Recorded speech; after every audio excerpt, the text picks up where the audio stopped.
1,200 yards across. This is called the Illinois River Wide Waters. And as we turn, you're going to get a good view across the wide waters on our port side. Passing a private campground here on the south shore.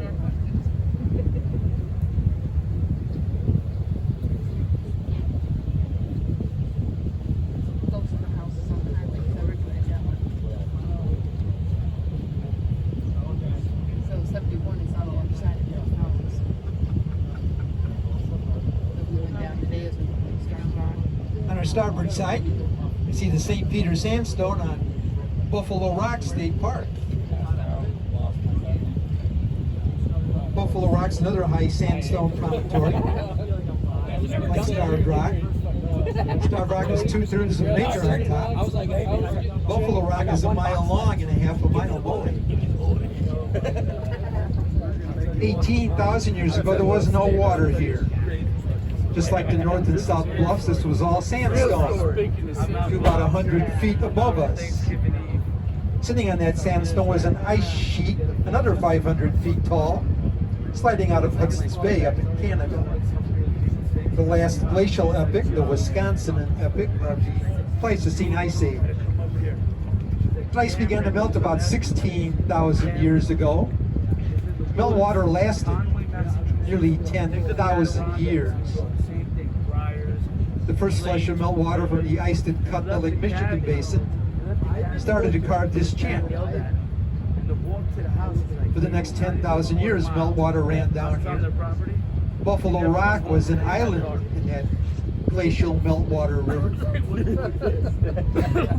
Meltwater from as far east as Lake Erie ran by. Why are you calling? Why the fuck you calling? When the meltwater finished up 6,000 years ago, Buffalo Rock joined the North Shore. The Illinois River occupied this channel. On top of the St. Peter there, you can see a 5-foot thick layer of red shale. On top of that red shale was an 18-inch thick bituminous coal seam covered by 9 feet of gray shale.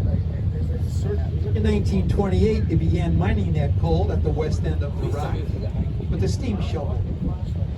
The shovel scooped aside the 9 feet of shale, dug out the coal.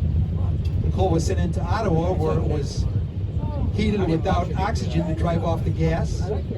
The city had a gas pipeline to run street lamps. Residents were allowed to hook onto that pipeline if they wanted a gas chandelier in their dining room. There was never enough gas or pressure to heat or cook with till the 1950s, when we got high pressure lines up here from the southern states. The steam shovel stopped a quarter mile short of the east end of the rock. They let their employees picnic up there. That's where the park has its picnic area today. The shovel turned around and went back west. By 1942, there was 7 3/4 mile long parallel piles of shale on Buffalo Rock.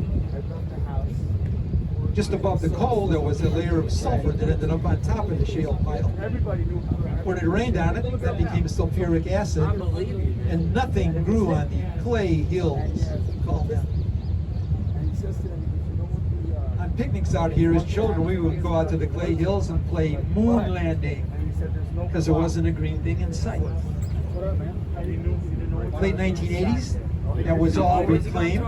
The shale was recontoured into 5 river animal effigies. The effigy tumuli. I'm so glad that was A snake, a frog, a turtle, a catfish, and a water strider.